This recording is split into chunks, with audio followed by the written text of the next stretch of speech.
Hi అండి, నేను మీ సులోచన. వెల్కమ్ బ్యాక్ టు సుజీ సోమ్. ముందుగా అందరికీ రథసప్తమి శుభాకాంక్షలు. ప్రత్యక్ష దైవం సూర్య భగవానుడు. సూర్యుడే మనకి కనిపించే దేవుడు. సూర్యారాధన అత్యంత ప్రాచీన సంప్రదాయం.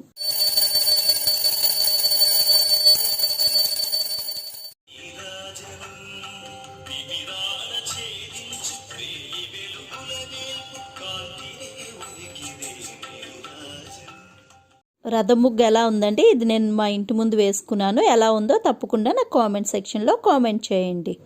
లోకరక్షణ కోసం సూర్యుడు రథాన్ని అధిరోహించిన రోజే ఈ రథసప్తమి.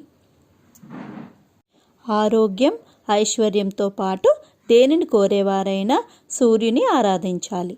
సప్తానాం పురాణి సప్తమి అంటే 1 నుండి 7 వరకు గల స్థానాలు పూరించేదే సప్తమి.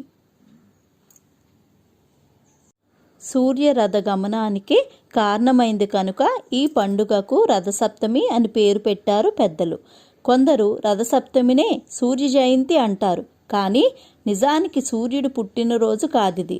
సూర్యుడు తన ఉష్ణ చైతన్యాన్ని లోకులకు పంచిపెట్టడం కోసం రథాన్నెక్కి వీధులలో ప్రవేశించిన రోజు ఇది. అయితే లోకంలో సూర్య జయంతిగా పిలువబడుతూ ఉంది. ఇక్కడ రథారోహణమే ప్రధాన కృత్యం. లోకబాంధవ ధర్మానికి సిద్ధపడిన రోజు కనుక రథసప్తమి అయింది. ఇది అసలు మామూలు రథం కాదండి. దీనికి ఒకటే చక్రం ఉంటుందట. తొడల నుండి క్రింద భాగం లేని అనూరుడు రథసారథి. ఛందస్సులనే గుర్రాలే ఈ రథాన్ని లాగుతాయి. ఏమాత్రము నిలిచే ఆధారం లేని ఆకాశంలో పయనిస్తుంది ఈ రథము.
అందరికీ రథసప్తమి శుభాకాంక్షలు. మరో మంచి వీడియోతో మళ్ళీ కలుద్దాం. Bye, take care.